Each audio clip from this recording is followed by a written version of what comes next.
Welcome to the Westport Library. Today's program will begin momentarily. Supported by Verso Studios, created locally and shared with the world.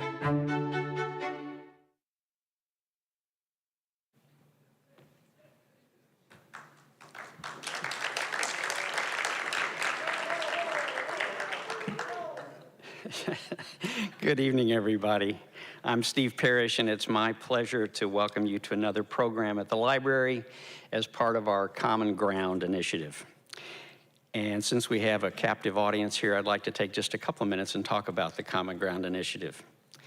The Common Ground initiative is the library's forum for public discourse on topical issues of importance to our community. These days, our society seems to be one characterized by polarization, tribalism, and hyper-partisanship. It seems that our default attitude is, surely you must agree with me, and if you don't agree with me, you must be stupid, or ignorant, or evil, or all of the above. These attitudes are not limited to politics and government.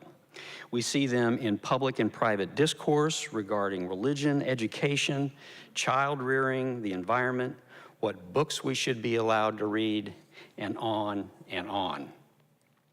The purpose of the Common Ground initiative is to examine these societal attitudes and explore how things might change for the better.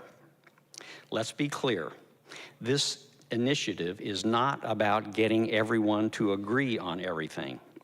It is not about deciding who is right and who is wrong. The Common Ground initiative is not about the what. It's about the how. How do we work together to move forward as members of a civil society? How do we operate in ways that encourage respectful, constructive dialogue? How do we promote a culture that doesn't simply tolerate disagreements, but one that encourages passionate debate without destroying the opportunity to make positive, meaningful progress? Since we launched the Common Ground initiative just over 2 years ago, we've had a number of programs in a variety of formats. We've had conversations with public figures, including retired Republican Senator Roy Blunt, Pfizer Senior Vice President Sally Sussman, and 9/11 Special Master Ken Feinberg. We've begun a series called A Seat at the Table, where the library hosts small groups of community members to get together for a meal and to discuss a current issue. Those conversations at those gatherings have been interesting, robust, and respectful, and there are more to come. We've partnered with the Wise Men to host discussions with Staples High School students regarding topics like the future of work and mandatory national service. We've also partnered with the League of Women Voters to host a presentation and discussion of our town's capital spending. And in conjunction with the Westport Center for Senior Activities and Merrill Moss Media, we held the very first annual Jackie Robinson Essay Contest, focused on that Baseball Hall of Famer's life off the field as an advocate for equal rights and opportunity. And we have more plans for programs in the coming months, including a forum on anti-Semitism and a panel discussion on leadership in polarized situations. So that's where we've been and a look at where we're going. So let me tell you a little bit about tonight's program. We are very fortunate to have with us Fred Hochberg. Fred has had a distinguished career in business, academia, public service, and as an author. Fred served as president and chief operating officer of Lillian Vernon, leading the transition of that company from a small family-owned mail-order company into an international, publicly traded direct marketing corporation. In 1998, Fred was confirmed as deputy director of the Small Business Administration, later becoming the agency's acting administrator. In 2003, Fred was appointed dean of the Milano School of International Affairs, Management, and Urban Policy at the New School University in New York. Following his time at the New School, Fred was nominated by President Obama to be chairman, president, and CEO of the Export-Import Bank of the United States, a position Fred held for the entire Obama administration. Fred has also served as a fellow at the Institute of Politics at the University of Chicago and at Harvard University. And finally, Fred is the author of the acclaimed book, Trade is Not a Four-Letter Word. Ladies and gentlemen, please join me in welcoming Fred Hochberg.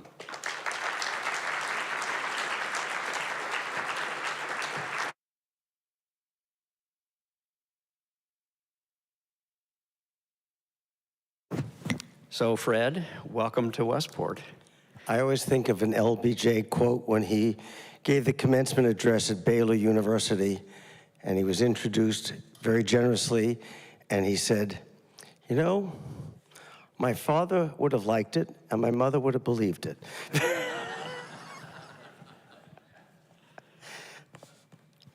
Well, I never met your father, but I was around your mother a few times. I'm not sure she would have believed it. I'm not sure she would have either. It applied to him, not me. So, what I'd like to do is a little background on you and your career. Oh, wait, we have to have the book here. I mean, Yeah, well, probably. Sales are slow.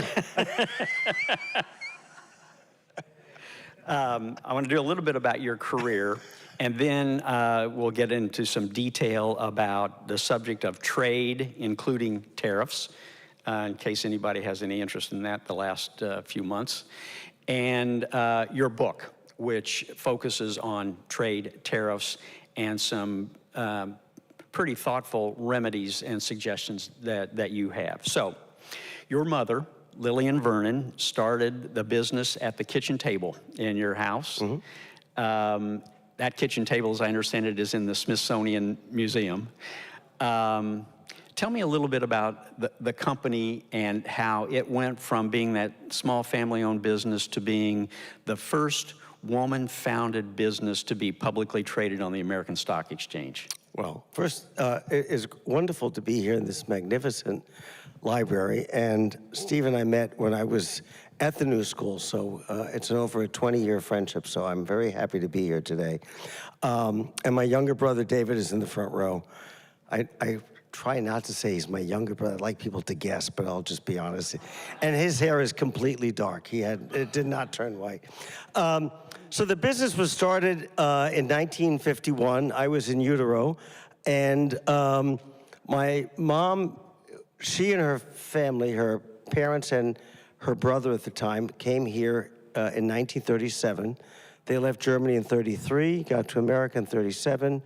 My grandfather had a small manufacturing business in the garment district. I still can pass the building. It's still there, 1265 Broadway. And she would go to the better department stores, places like Lord & Taylor and other stores, and she would find particularly leather goods. He manufactured belts, wallets, pocketbooks. And the uncharitable thing to say is they would, quote unquote, knock them off. I would say they tastefully reinterpreted them for another market. And so she had a great eye for merchandise. She got her, in those days, she got her MRS. She did not finish college. She wanted to get out of the house. The only way you could get out of the house at that age is to be married. So she and my dad got married. And he grew up in Mount Vernon. He was born there. And she wanted to make a little extra money. And so she had the idea. She had a built-in supplier, her father. She understood products and merchandising and placed an ad in 17 magazine. The ad cost $495, which was, they had $2,000 worth of wedding money, which actually was a lot of money in 1949. And we never had an ad that did that well ever again. I think it sold like $32,000 worth of pocketbooks and belts and so, and the gimmick was, or the hook was, it had your initials on it. We would monogram it with your initials. And that really launched the business. And you know, I think back, if that ad had failed, they didn't have a lot of, it was $2,000, so a quarter of it went in one ad. So if you had to run 3 or 4 or 5 to get it right, there would not have been any. So it's also smart to be lucky. So she was clever, an astute business person, and lucky. And one thing I know about my grandfather, he was not the kind of person who would extend credit easily. I imagine he demanded cash pretty soon after he delivered the goods. And that's how the business started in 1951. A number of ads in magazines, mostly catering to women. Late 50s, 56, 57, 58, came out with like a 8-page brochure, not even a catalog in those days. And some of you may remember, color printing was very expensive. So we would put all the pictures on one page and all the black and white copy on another. So that's how we could basically afford to have color photographs of merchandise. And that's how the business got started and grew. My mother and father divorced in 1970. I went to business school. I finished business school at Columbia Business School in August. I wanted to take 6 weeks off, which I know was considered egregious. Like, we have a business to run. We don't have 6 weeks. I took 6 weeks off and then went to work and joined the company. And I'm very proud. I got there, we did $3 or $4 million, which was not bad in 1975. And I think we both thought if we could ever double this company, that'd be pretty good.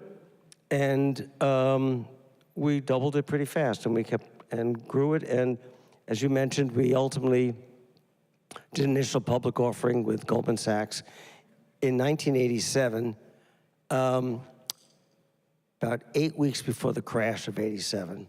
So it was a pretty tumultuous time. So I want to move on to your time at the Small Business Administration, but before I do, your sort of baptism by fire, joining the family business, were there things, challenges, learnings that you had that looking back, you can say really helped you understand the issue of trade?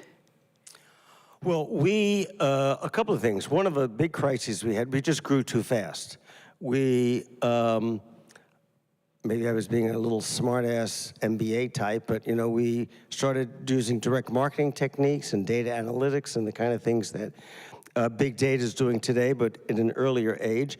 And we were growing 30 and 40% a year and could have almost bankrupted the company. So in terms of growth, it has to be at a pace that both the enterprise can absorb and the people working for you. It's hard to get people to grow 30, 40% at the same time. So that was certainly a lesson. Now, the materials in your products, did you source those from just within the United States or outside? No, just because I would say the unique selling proposition of USP was we wanted to sell goods, a lot of them still monogrammed, but largely imported.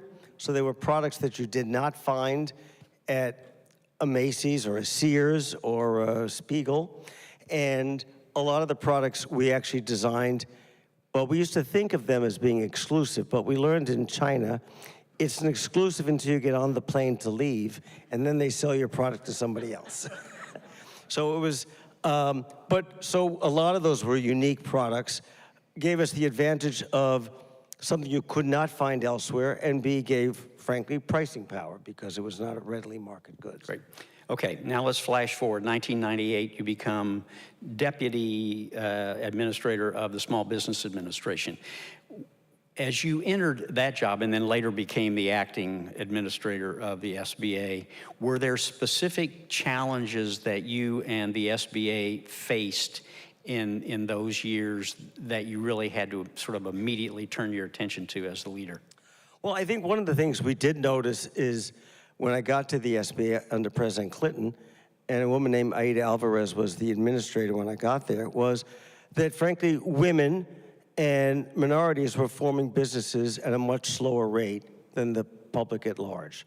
So we made a real effort to make sure we reached into those communities. So it made me forming partnerships with the Black Accountants Association or people who were running health and sports clubs. A lot of women, particularly were opening daycare centers. As more women went to work, they would open a daycare. So we found ways to reach those audiences and make them aware that if they needed credit and needed to grow their business, the SBA was there to support that. And what the SBA really did is you would go to your bank, the bank said, this is a too risky a loan for us, but if we get a guarantee from the Small Business Administration, basically the SBA provided an insurance policy to the bank. You make this loan, you pay us 1, 2, 3, 4 points, like you pay points on a mortgage, and that would form the loan loss reserve so that they would feel comfortable making a loan to small businesses. And I would say we, in a period where we doubled loans to small businesses in general under President Clinton, we quadrupled them to women and minorities. So that was our goal, and that was the challenge we sort of set up for ourselves. Great. So now we jump to 2003, I think, is when you went to the New School. What led you into academia as opposed to private business or public service at that point? Well, so I was a trustee at the New School, and Bob Kerrey former senator, was the president, and I liked public service. You may recall George W. Bush was in the White House, so there was not a lot of opportunities for a Democrat or a gay Democrat of those days. So I thought being first a trustee and then ultimately became dean was a way of working in public service, because we really trained people, trained students, and many of them were first-generation Americans, to go work for city government, state government, nonprofits, non-government organizations. So it was a way of being engaged with public service while there was a Republican in the White House who was not going to necessarily appoint me. I know a few people who served as adjuncts there under you. It was a nice deal. It was yeah, I had a great time there. I mean, I don't know if anybody here is from the academy, but you know, I've worked in the private sector, I've worked in the public sector, worked in the nonprofit sector, and then there's the academy. It's an entirely different world. So, XM, let's talk about the Export-Import Bank. Give us the 35,000-foot view of the mission of the Export-Import Bank of the United States. So the XM Bank was started in 1934 by FDR, and the realization was we had a lot of people out of work, and how do we get more people to work and create more jobs? And FDR had the idea, again, Jesse Jones, who was from Houston, they're probably not exporting because banks are afraid to lend them money or provide a guarantee. So we could find a mechanism to help exporters, support them when they're exporting overseas. We could support more jobs here in America. So, interesting story, I would say the very first transaction the bank was chartered to do, believe it or not, was to sell goods and services to Russia. Today, the Exim Bank does no business with Russia. Then they'd say, well, we ought to reconstitute it and not be one country. Let's broaden the mandate to support any exports. And believe it or not, the very first transaction was we took American silver, minted it into coins in Philadelphia at the Mint, and it basically sold Cuba their currency. Today, the Exim Bank does not do business with Cuba. So although those are the first two transactions, they're both off the table at this point. But it really exists. And in fact, the SBA is somewhat of an outgrowth of the Exim Bank concept, which was, can we provide a government guarantee that would induce banks and other financial institutions to make loans they might not otherwise make? And can we do it in a way that's fiscally sound? And just a quick fast forward as an example, the Exim Bank, when I started there were about 60 around the world. They're now over 100. And by World Trade Organization rules, they have to be self-sustaining. So whatever fees they collect, so it can't be a subsidy.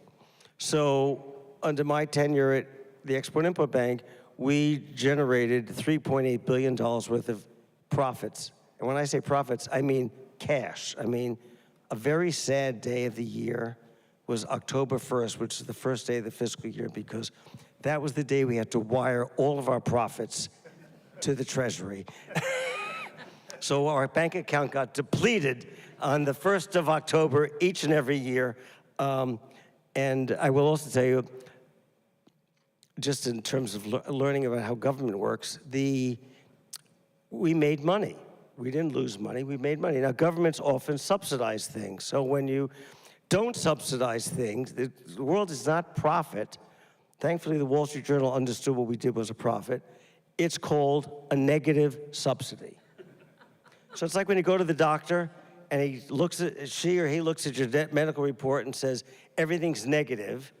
You realize, oh, that's good. Well, a negative subsidy is good. A positive subsidy is bad. So we actually did generate a negative subsidy. But we provided those guarantees, basic an insurance policy. So give you an example of one I think about. We finance locomotives to South Africa. So we provided a guarantee to the bank that made the loan, because they said, you know, what if South Africa doesn't pay? We're a commercial bank, whether it be Citibank or JP Morgan, or it could be Deutsche Bank, doesn't have to be a US bank. We'd rather the US government, one, guarantee it so we don't have to go into a protracted 10-year lawsuit. And I've also learned people don't like the default on the US government. It's really not a good idea. And people would say, why? I say, well, we have an army, we have a navy. You know, gunboat diplomacy at the end of the 19th century often was about collecting debts. So we're very good at collecting those debts. So one reason we made a profit, and we could help extend U.S. exports beyond what they might have been without that support. And as I recall from my time on the advisory committee of the bank, one of the big challenges for American companies when they are trying to do business outside the United States is because of the financial support that foreign companies get in their countries, we're automatically at a competitive disadvantage, and that's where the bank steps in. Yes, so part of it is extending credit, and also is to meet the competition.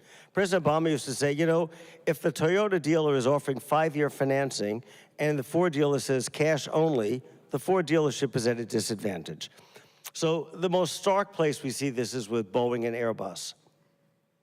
We wanted to make sure if a carrier, whether it be Ethiopian Airways or Kenya Airways, thinking of two in Africa, they have a choice between basically Boeing and Airbus. We wanted to make sure they can choose the aircraft that's best for that business, not because they got preferential financing from, say, the Airbus countries, and we put our companies at a disadvantage. So we would basically have offsetting or matched financing that said you can buy Boeing or Airbus, but choose the best aircraft. Financing should not be an issue. So now let's move, with that background, let's move to the book. Trade is not a 4-letter word. Simon and Schuster, right here. Okay. And this group is very smart. Trade.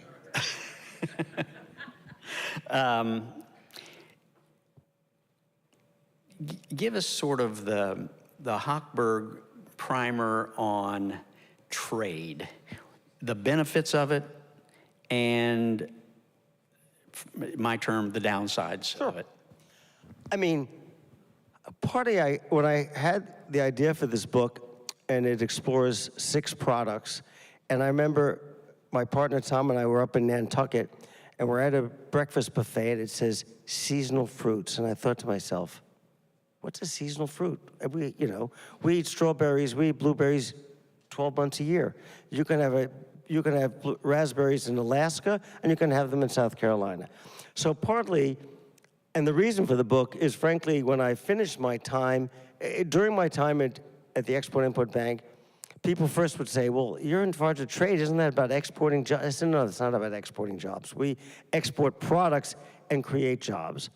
And trade, frankly, in the 2016 election, some of you remember the Trans-Pacific Partnership, or TPP, went down, did not get enacted, and there was a sense that the downsides of trade became more and more apparent to people. People losing jobs, communities getting hollowed out, and there was very little discussion about some of the benefits of trade. So that was part of my idea about writing the book, is say, wait, we did have a balanced argument here. There are certainly downsides. As I mentioned, some factories did close, communities got hollowed out. The tax base in a number of communities got hurt because jobs were lost.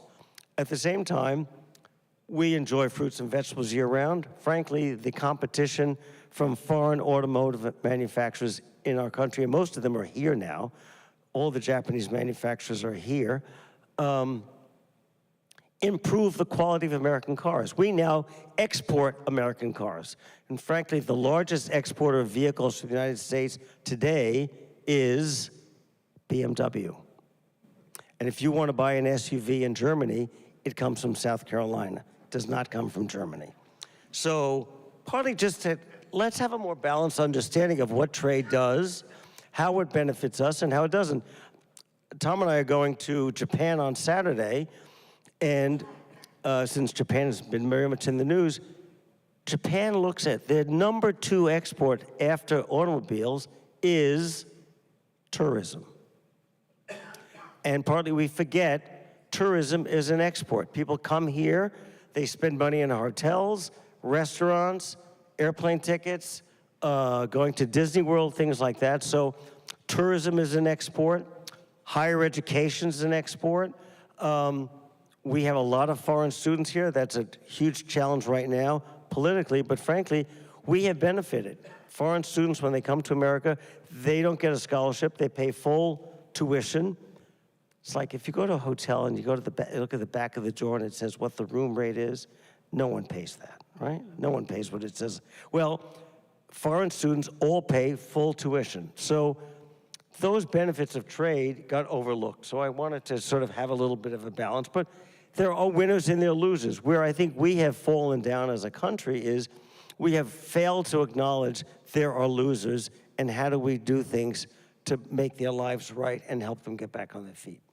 One of the points that you make repeatedly in the book is that the leadership and the membership of both political parties have not done a good job of explaining the benefits and the downsides to trade. And if we're ever going to get it right, and we'll get to this a little bit later, there's some ideas that you have about how to improve the situation. I mean, everything in life has a trade-off. You know, Steve and Diane, we all had dinner at Basso's across the street. If I wanted Japanese food, well, tonight's a trade-off. We had Italian food. There's a trade-off. There's a trade-off between foreign cars coming into America, foreign students coming into America, and there's some trade-offs with that. There are jobs were created in many places. I was very proud. Over the 8 years when I was at the Export-Import Bank, we supported 1.4 million U.S. jobs. And those are not my numbers, that's the Department of Labor's jobs that we look at. They look at each product, each export, determining how many jobs in the full supply chain. So there are many jobs that were created. We also, many jobs were ended. But technology has a lot to do with that. Automation has a lot to do with that.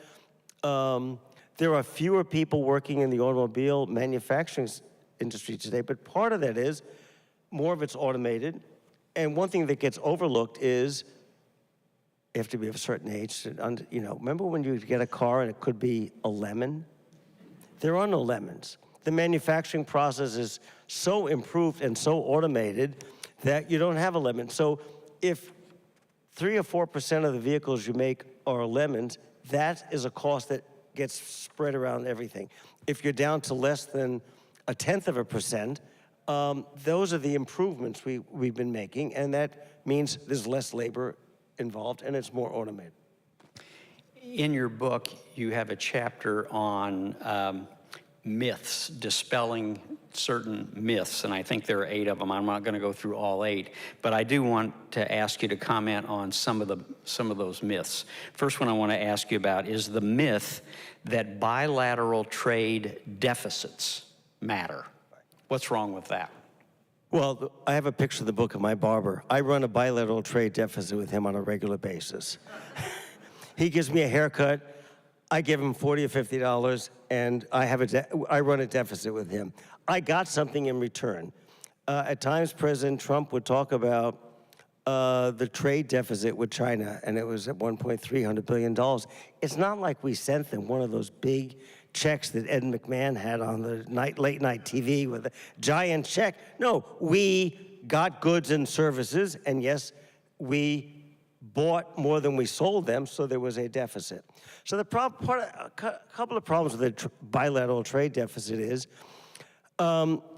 it happens to be right now, for example, with China. I put my iPhone over there. The iPhone, we import from China. It says made in China. The components come from 43 different countries. China is the country that substantially transforms those inputs, the supply chain, into a finished product. So hence it's called a Chinese product. But more of that product comes from Korea.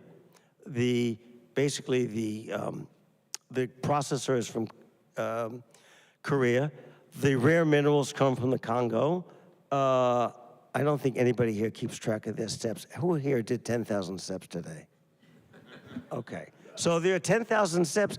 That is a component that the iPhone buys from Switzerland that keeps track of your steps. If you turn the phone upright where it's portrait or landscape sideways, that gyroscope comes from the Netherlands. So the fact is, the problem with the bilateral, it looks like all those iPhones coming from China cause a greater deficit with China, and yet, if you were to do it properly, you'd say, well, some goes to the Netherlands, some goes to Switzerland, some goes to the Congo, some goes from Korea, but just the way we calculate where a product is made, it's where it's substantially transformed. Okay. So that's part of the problem with that. And it's very easy, and we've seen this already, as China's been feeling the heat, they have moved more manufacturing to Vietnam, as an example. Next myth. Tariffs are paid by foreigners. I don't know how people get this idea. So it's a tax. Any of you who've traveled abroad in the old days, we had to declare everything at the airport coming in, and if you spent more than $400, now it's $800, you had to pay a duty. Who paid the duty? You paid the duty because it's your goods. So when I was at Lillian Vernon, where good 75% of our goods were imported, we paid the duty on those products coming in. We had two choices. We could absorb that duty and reduce our profits and maybe competitive pressures, or we pass it on to customers because it's a higher cost. The good cost us $3 and we had to pay 30 cents on duty, a 10% duty. It's now cost $3,030, and we have to factor that into our pricing and our markup. So we pay the tariff, we pay the duty. Now, one of the things I will say, larger companies right now have an advantage. This is a good time to be a big company because you have more flexibility on pricing. You may be able to jawbone your supplier overseas into absorbing some of that tariff, a portion of that tariff, or you may be able to move manufacturing to another place that doesn't have a tariff. Smaller businesses, and when I was running Lillian Vernon, we had far less flexibility. So this really does hurt small and medium-sized businesses a lot more. Next myth. Trade agreements are all about jobs. Trade agreements had nothing to do with jobs. In the 5,000 words of the trade agreement, I think it was in the Trans-Pacific Partnership, the word job appeared 8 times in 5,000 pages. And they actually referred to the Australian Labor Department. That's why the word job appeared in there. Trade agreements are basically about harmonizing the relationship between one country and another so that trade can flow, that if there's a lawsuit, there's a mechanism to resolve lawsuits, a mechanism to deal with local regulations, mechanisms to deal with disputes. That's what trade agreements, they harmonize the relationship. Just like if we're in Connecticut and we're selling goods to New York State or to Vermont, we have a way of doing business very easily state to state in the 50 states. What a trade agreement does in some ways, it tries to replicate that with another country. All right, next myth. Trade wars work. There's yet to be one that works. Actually, President Trump often looks to President McKinley, and he's one of famous. He said, "They're only losers in trade wars. Trade wars don't work." And we're seeing it now, where country after country says, if we impose, as happened this week with Brazil, a 50% tariff, what do we expect the president of Brazil to do? To say thank you? Do we expect the Brazilian to, oh, I guess we have no choice. The president doesn't like us, so people start retaliating. It's like, I have a younger brother. Who hit who first, it doesn't end well. So trade wars do not work in that way. I mean, people don't get killed like in real wars, but they tend not to have a good outcome. They do not have a easy off-ramp. And we have been in a period where we haven't had trade wars in several decades. And as a result, give you one data point, in 2008, 2009, the US economy and the EU, the European Union, our economies were about the same size in terms of GDP. From 2009 to now, so roughly 15 years, we are now about double the size of the European Union. So that is partly due to trade, due to our American innovation, our tax system, our education system, but the fact is we have grown at twice the rate that they have in that 15-year period. Okay, 2 more myths. Next one. The less we import, the better off we are. Well, if you want to be China or North Korea, go right ahead. Those countries, particularly China right now has China 2025, which is now, they would like to import as little as possible and make everything themselves. The problem with that is, and Brazil's another good example of that, when I ran the Export-Import Bank, we were trying to sell the oil and gas industry in Brazil equipment, and they only could buy equipment that was more than 50% made in Brazil. Well, 2 things happened with that. 1, they don't actually have the industry to do so, so their industry lagged. And B, it was a very good signal to all the local Brazilian companies, we can charge whatever we want because you can't buy imported goods. So we have, I use the example of American cars are far better today. There are no lemons. American cars can compete globally, and partly because of the competition from overseas, forced us to do better, forced us to innovate. So we have richer lives because of the trade we do. Yes, of course there are downsides, and politicians hate to talk about downsides, don't want to talk about trade-offs, and love to talk about jobs. Okay, last myth I want to ask you about. Everything Donald Trump says about trade is wrong. Donald Trump got a lot of this right. Listen, I'm a Democrat. He clearly identified China in a more deliberate way about their unfair trade practices. I think many looked the other way, not looked the other way, but I think many people in elected office said, we know China's a bad actor, and they are a bad actor, I will say that.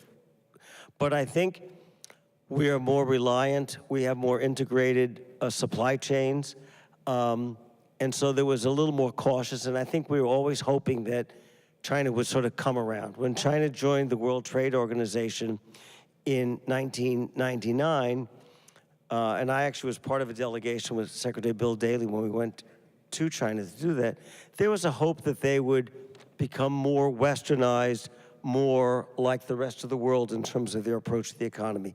That didn't happen. And I think Donald Trump had more clarity in terms of identifying that than many others.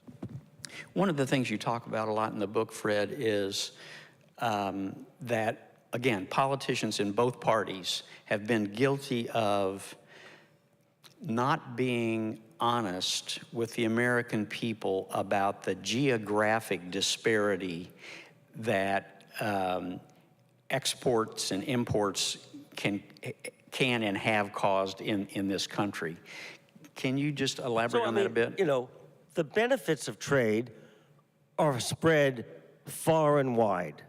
You know, and whether it's imported fruits and vegetables, whether it's the automobiles, whether it's the clothing we wear, whether it's the foods that we're able to buy at a local supermarket. There's a section in the book where when Yeltsin came to America, he partly realized they would never win the war when he looked at American supermarkets with 30,000 different products and nobody waiting online to get bread. He realized the game was over. So I think that part of that is we benefit from that, but that's hard sometimes to make people feel, because when there are people who have suffered and have lost jobs or had to move or uproot their families, what we didn't do as a country is really have a support mechanism in place. I'll give you one little example. You know, we have an unemployment system that says if you lose your job, you can collect unemployment insurance for, we vary it depending on time, 13 weeks, 26 weeks, during COVID as many 52 weeks. That often implied if I lost my job at GE in those days, I could get a job at Westinghouse, which doesn't exist, across town. The problem is today, if someone loses their job in a certain industry, the entire community has lost those jobs. So we don't have an unemployment system that really helps foster and helping prepare people for another job or another career. So we haven't really kept up with the economy, and it should not surprise we've got a lot of unhappy people as a result. We're going to have time here in just a couple of minutes for some questions. But before we do that, just a couple of other things. As long as we're on tariffs, what the heck is going on right now? Where is this going to end up? If I knew that, I could write another book. I mean, part of the challenge is it's not exactly clear, what do we want? Do we really want zero tariffs around the world so everything trades freely? Do we want higher tariffs so we can raise money and therefore offset some of the tax cuts that were just enacted a week ago? Do we want more manufacturing in America and less imports? And depending on what we're trying to do depends on what that outcome is. And I think we keep shifting what outcome we want. Do we want the revenue? Do we want zero tariffs? Or do we want more manufacturing in America? When I talk to economists, what we really need in this country, in terms of those, we need more plumbers, more electricians, more carpenters to build more housing and to deal with the technology. I would ask, you don't have to raise your hand, who here would like your children or grandchildren to work in manufacturing? I didn't hear it. So that's part of the issue. I'm not sure Americans want to work in manufacturing. And the other thing we have to remember, about 9% of our workforce is involved in manufacturing. And by the way, we're manufacturing more than we ever did with fewer and fewer people because of automation and AI and so forth.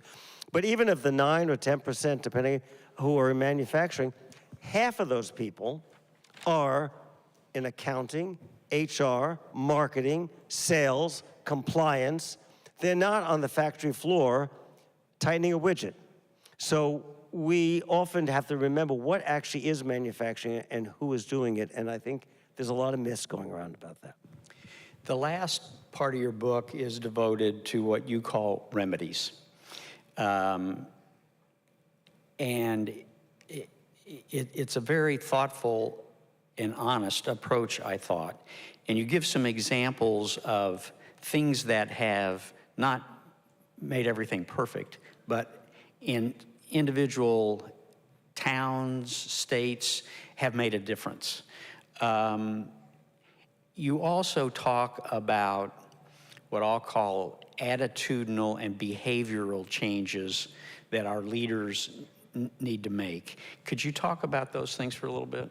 So one of the people I spoke to about the book, you know, we often hear this term lifelong learning. Only about 30% of Americans actually get a 4-year degree. So you're talking about lifelong learning. If you're talking about going back to school, sitting in one of those little desks with the desk and the chair are all one thing, for most people, that is a nightmare they do not want to return to. So when we say, you know what you need to have lifelong learning, it's sort of like dead on arrival. This person gave me the term, I think, and it's not just language, he called it lifelong readiness. You know, we've had a lot of rain lately, and there was a time a couple of years ago in August where we lost power for like 9 days. We have a home in Greenwich. Well, lifelong readiness says, oh, we need a generator, we need extra food, we better have some canned goods in the house, we better maybe get some ice so we don't lose everything. Lifelong readiness says, the job I have may not be the job I'm going to have for the next 20, 30 years. Those days are largely over. So all of us, and I think one of the problems when people have a commencement ceremony, it really is about, people think of it as the end point of education versus commencing the rest of your life, and you have to continue learning and learning new skills. You know, if many people here, there are a few people with gray hair like mine, when I started work, if someone said to me, you know, in a few years, you're going to do all your own typing and answer all your correspondence, I would say, you are out of your mind. I don't do that. That's what you have a secretary. And by the secretary, it had to be a woman in those days. So we have to just, all of us, think through how our lives are changing, how we're going to meet the future, and meet the future on its own terms. And that means being available. AT&T did this, I think I cited it in the book. They at one point put all their employees on LinkedIn so they could see their employees, what their skill sets were, and employees could see what other skills other coworkers had and say, well, maybe I should learn another language. Maybe I should learn a little bit more about data processing. Maybe I need to learn a little bit more about big data so that when a job opening comes up or a promotion, I can say I've got the skills to do that. Okay, I have a couple more questions, but I just want to say that we're going to do the Q&A over here by Jennifer and the microphone. If you have a question, go ahead and move over toward Jennifer while Fred and I do a couple more questions, and then we'll open it up. And if it's a hard question, I'll just say to Steve, you should. Yeah.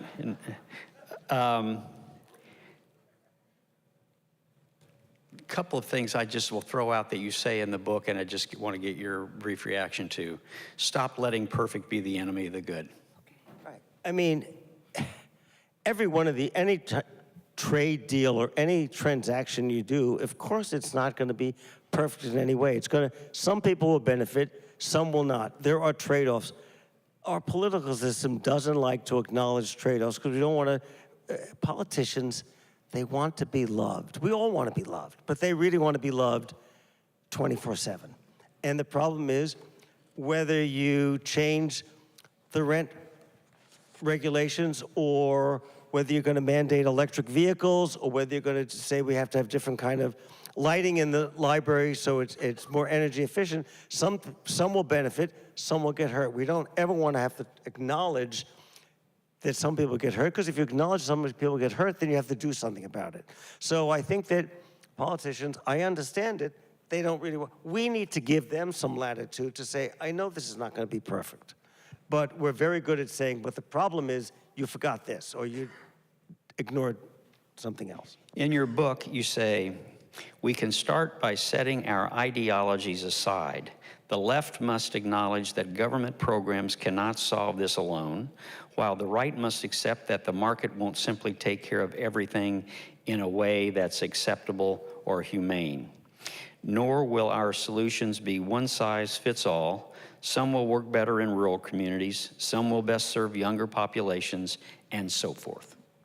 Well, I think that, I think we're in a place politically, and I wrote this 5 years ago, it's still true, that if we talk, the left looks that anything the private sector is doing is inherently greedy and wrong and only benefits a few. And many on the Republican, the right, believe anything government does is clearly wrong, corrupt, abusive, and wasteful. They're both false. There are companies that do a lot of good things, and we have, as I said, an economy that's double the size of the European Union over the last 15 years. So we're doing a lot right, but we're also leaving a number of people behind. And we got problems with healthcare, problems with education, problems with their infrastructure. So we do best with finding the best things that the government can do and the best thing that the private sector can do, and finding a way of living with that tension. And that's, for many people, just not as satisfying. Let's go to questions, and then I have one more, but I'm going to hold it until the end. Do you think a VAT would be helpful in terms of lowering the deficit and be a good tax to have? So the value-added tax is very much used in Europe, and it is added at every step of the way in a manufacturing or retail process. I mean, the reason Europe adopted that is in part because getting people to comply and actually fill out income tax, as we do in this country, is we have the highest compliance rate of people actually filling out with W-2, that your employer gives you, or a 1099, or your dividend statements. We have a very high, believe it or not, I'm sure it's true in this room, everybody in this room is fully compliant. There's not a single person here. So we have a tax system that works. We may not like all aspects of it, we may think parts of it are unfair, but actually in terms of compliance, we do very well. That's not so true in Europe, and certainly true. So the easier way of collecting tax revenue is you can't, like our sales tax, you can't walk out the store without paying the tax. Hi, I'm Kirsten. I'm a Westport resident. I was a teacher here. I was a teacher for 34 years. I kind of flip-flopped my career. You went into academia later. I started 2 businesses in this climate during the pandemic, and now this. One of my core values is to manufacture in the US because my grandparents were factory workers in Detroit, and I remember as a little girl, they'd point to cars and say, I did that fender, and it was just really cool. And also I like touring the factories where I manufacture things. And today I just got my acceptance from the SBA as a official woman-owned small business. So it's so cool to sit here and think that you started that. Woo, thank you. It was a lot of work. It was crazy. So my question for you is, I am noticing, I do greeting cards. I'm an artist, and I'm in 80 stores in 18 different states, and I've got a patent. I'm busy. I'm doing a lot of cool things. So you said it's an advantage to be a big business right now. Well, what can be done for people like me who've put their life savings in? They're working their butts off, they're ambitious, they're working all the angles. That's not enough of a answer. Like, oh, too bad you're not big. What resources can I access, and what do you think our country should do for people like me? Thanks. Well, when I said it's a good time to be a large business, I meant primarily on the import side, because you have the flexibility and the resources to move supply chains around. This is still a great time to be a small business.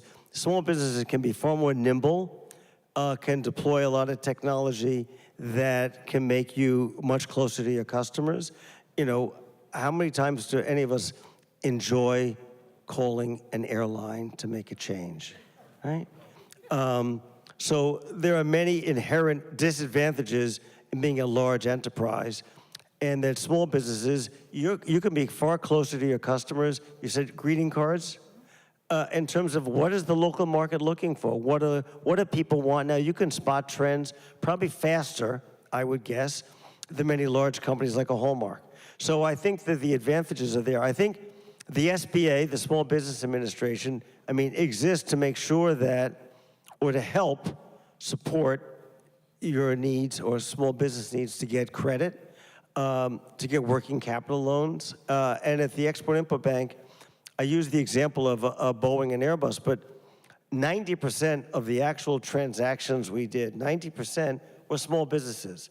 So if you want, I don't know if greeting cards are an export, but we would support small companies with exports as low as $1,000 to $5,000 exports. We would provide the financial tools to make sure you could export without the risk of not being able to collect when you ship your goods overseas. Ian?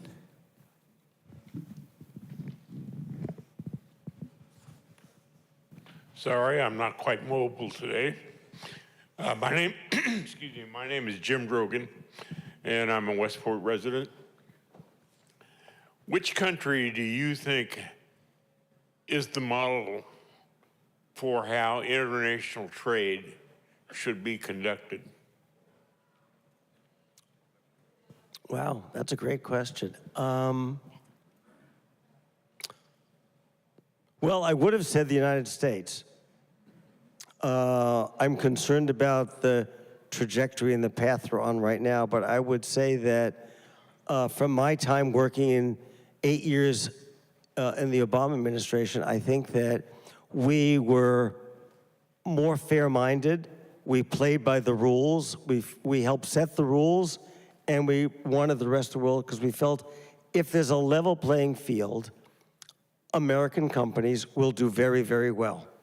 And I would say when I was chair of the Export-Import Bank, American companies, even when we were in China, they said, give me a level playing field, that's all I need. As long as I don't feel that another country has the finger on the scale, we'll do better. So I think we were a great example of that.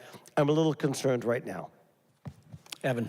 Yes, thanks, guys. My name is Evan Perkins, and I noticed, Fred, that you've talked about the auto industry a little bit.